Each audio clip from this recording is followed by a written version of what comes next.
আসন্ন ঈদুল আজহা তথা কুরবানির ঈদকে সামনে রেখে ভারতের পশ্চিমবঙ্গে গরু কুরবানি ও গরুর মাংস নিয়ে নতুন বিতর্ক শুরু হয়েছে।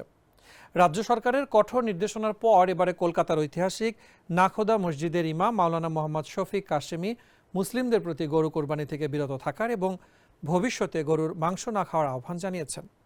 বার্তা সংস্থা পিটিআইকে দেওয়া সাক্ষাৎকারে তিনি এ আহ্বান জানান। ইমাম বলেন, কুরবানির বিকল্প হিসেবে ছাগল রয়েছে। মুসলিমরা গরুর মাংস খাওয়া বন্ধ করলে মূলত হিন্দু ডেইরি ব্যবসায়ীরাই সবচেয়ে বেশি আর্থিক ক্ষতির মুখে পড়বেন, কারণ তারা কুরবানির ঈদকে কেন্দ্র করে এই গরু বিক্রি করেন। গত সপ্তাহে পশ্চিমবঙ্গের বিজেপি সরকার নির্দেশনা জারি করেছে যে অনুমতি ছাড়া রাজ্যে গরু মহিষ জবাই করা যাবে না। জবাইয়ের জন্য গরুর বয়স কমপক্ষে 14 বছর হতে হবে এবং তা কেবল সরকার নির্ধারিত কসাইখানায় করতে হবে। ইমাম কাশিমি উল্লেখ করেন, রাজ্যে পর্যাপ্ত কসাইখানা বা পশু চিকিৎসক নেই। একই সাথে তিনি ক্ষোভ প্রকাশ করে বলেন, ভারত বিশ্বের দ্বিতীয় বৃহত্তম গরুর মাংস রফতানিকারক দেশ হিসেবে বিলিয়ন ডলার আয় করছে।